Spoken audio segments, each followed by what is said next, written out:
আজকে চলে আসলাম আমার ঢাকা সিটিতে খাওয়া বেস্ট ইন্ডিয়ান কুইজিন রেস্টুরেন্টে। কারিমস ঢাকা, যেটা বেসিক্যালি কলকাতার একটা চেইন রেস্টুরেন্ট, ঢাকার বনানীতে অবস্থিত। It's a perfect place if you are looking for a photogenic place and mouth watering dishes. And let's go to the food part. ফার্স্টে নিয়েছিলাম মোটর পোলাও, যেটার কস্ট পড়েছিল 295 টাকা।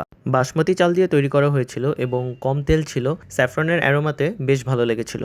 পানির টিক্কা মশালা 825 টাকা। টমেটো রিচ গ্রেভির মধ্যে সফট পনির। প্রাইসটা একটু হাই হলেও must try vegetarian item, real north Indian vibe.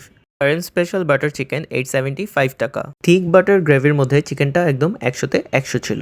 Mutton rogan josh 1295 টাকা। স্পাইসি লেভেলটা ছিল একদম পারফেক্ট, আর মাংসটা ছিল একদম সফট, মুখে দিলে গলে যাওয়ার মতো। আর 555 টাকার স্পাইসি ফ্লেভার সাম ভেজার ফ্রাইটা ছিল অসাম। আর নান সেকশন থেকে নিয়েছিলাম বাটার নান 125 টাকা অ্যান্ড গার্লিক নান 175 টাকা। Butter naan was good, but garlic নানটা বেশি অস্থির ছিল। ফুড টেস্ট হোক অথবা ambience, I am recommending this place to every Indian cuisine lovers. Comment করে জানাবেন ভিডিওটা কেমন লাগলো। See you in another video. আসসালামু আলাইকুম।